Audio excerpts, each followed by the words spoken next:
summer 2015, UVM is going to look a lot different. Chittenden Buckham Wills is going to get torn down and a new STEM building is being put in. I'm Abby Parker, and I talked to a variety of people about what UVM is going to look like in the upcoming years. Our first phase was actually going to be to build new buildings behind MAT on that big lawn over there. But because very recently the hospital has now made public that their intent to build this bed tower that really actually comes very close to the UVM boundary, and in some ways is asking UVM to even push that boundary, which actually includes Chittenden, Buckham, and Wills. So they want to go into their property, they want to extend their property into those 3 residence halls. So we've had to flip our thinking a little bit, and it works in terms of those are the buildings we want to tear down anyway because the infrastructure just is not there to support them. And they're hard to renovate, really hard to renovate, although I know students love the community there because they're double-loaded corridors. So there's good things about them, but we just can't really keep them at this point. Yeah, I mean, we're working with them in terms of recovering some lost rent that residential life is, you know, they're losing out on rent for 400 students for 2 years, and then creating a subsidy for students to live in apartments off campus. And you know, we're still negotiating on who should pay the tear down costs. You know, we might split it, we might try to get the hospital to do it. I mean, eventually we'd have had to pay it anyway, but this 2 years early, we really didn't have it all sort of planned out this way. So we're kind of, I don't want to say rushing, but we're moving as quickly as we can because they really are moving ahead with getting their project permitted and approved and all of that right now. So as president of IRA, I was able to visit Chitty, Buckham, Wills every once in a while. So we have hall councils in every residence hall complex. This year in particular, they had a really strong one. Their programs were really awesome, so I'd go and visit. I went there for their haunted hallway, which was actually really scary. They have the attic in Converse, and I almost peed my pants. That was a lot. But Chitty, Buckham, Wills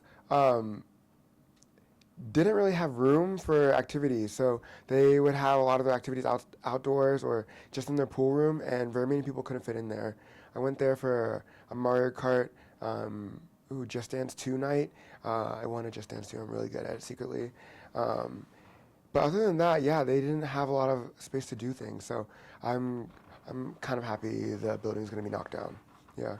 What the building sort of represents to all of us that were living there our freshman year. I mean, I don't know if it was like that for people other years, but we definitely, we felt we had a very unique and special experience there, and made friendships that have lasted a long time. I'm still living with 2 people that I met when I lived there, and I mean, I think it's not so much to do with the building, but the memories we have in the building. So what we're going to do is take down those buildings. Meanwhile, because the bed tower is coming sooner than we can build new housing, what we'll most likely have to do is take some junior and seniors and provide them incentives to live in a nearby apartment complex for the next 2 or so years, while the hospital can then build a bed tower.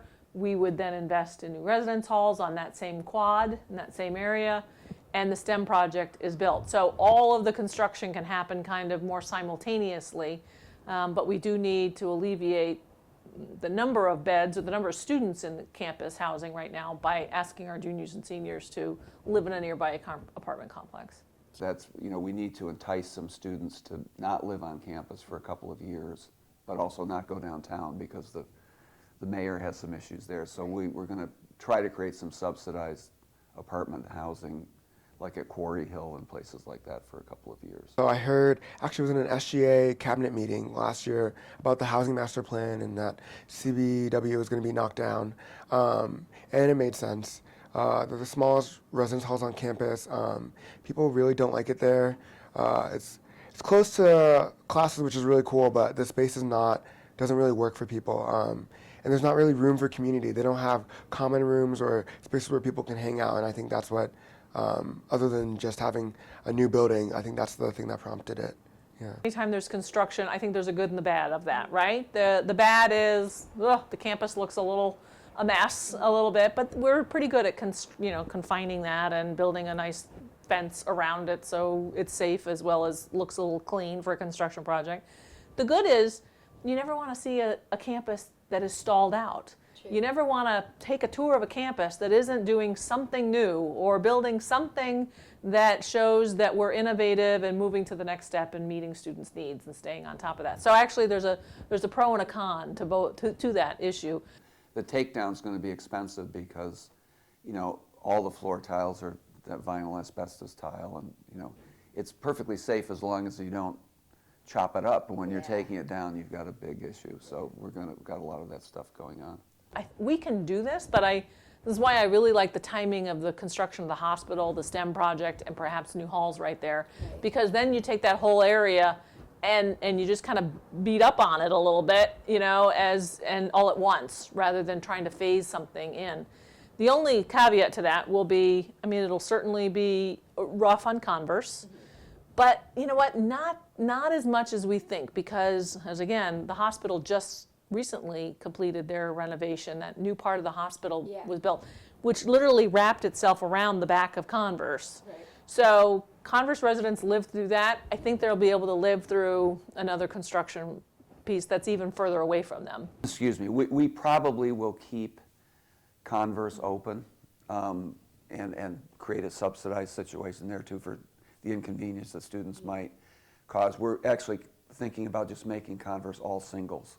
Oh, okay. And probably be an attractive place certainly for like nursing students and others to live. Right. But that sort of eastern facing part of Converse is going to be a big mess for a while. And so, really Converse in terms of getting in and out is going to be more oriented toward going toward the medical school and that way until all this construction gets completed. We may want to keep Converse to some extent. It's a really cool older building, and it provides a really good place for students to live on that part of main campus. So we may want to, after all, keep it, but we haven't made any decision about that yet. But you could imagine if you stand over there, sort of something going from Will's around, kind of hiding that back of the library and just sort of enclosing that end of the green, which has always been kind of underutilized, I think. Right. So the hospital's the hospital, right? STEM project will come out of the university's general fund, meaning it'll be paid for by our debt service that will take out a loan and pay off debt for the university. That has happened with other similar projects. Universities do that. And then the residence halls, we're going to look to a third-party developer to help us try to figure out financing for the residence hall system. We would still manage it, but someone else would own the buildings and certainly take care of the infrastructure of them. Yeah, we've seen some designs that are kind of like double-loaded corridors, but that the corridor will be really wide, and then you have like some bump outs that are glass that are like lounges and stuff, so people can see each other and walk in and out and all that stuff. So it's sort of it's not exactly a suite, but it's kind of a combination of it. You're not closing your door and disappearing. You're in these glass. You have obviously a private room, but then you have these glass enclosed areas where everybody's sort of seeing each other at the same time. So it doesn't have to be quite as packed as CBW is. Yeah. I think I live in WDW currently, and I really like the style of it. So I think the communal bathrooms are interesting, to say the least. I lived in New Hedge North my first 2 years, and it was very privileged. I felt like I was in the Hamptons every once in a while. But I think living on a communal floor changes the atmosphere of it, and I think it kind of brings people closer together. You get to know people's bathroom habits very well. And at the same time, having common spaces is really, really important. So maybe having a TV in there, or some beanbag chairs like they have in CBW or CWPS would be really cool, as well as just providing room for your RA to program there. Having a big common space and the lobby, like I saw MATs being redone, their whole classroom setup and common room is really now a place where people study and hang out and just live. So I really, really appreciate that. I think that's what I'd hope to see it turn into. Yeah. The buildings themselves would come down after they are vacated in May of 2015. So Wow. about a year from now. Yeah. Yeah. So next year's their last year. I mean, I think we'll have those memories whether the building is here or not, and people will have new memories formed in the new building. So as you can see, students and faculty alike are sad to see Chittenden, Buckham, and Wills go. But with that going, we'll have new buildings coming up with new memories. For UVM Newsday, I'm Abby Parker.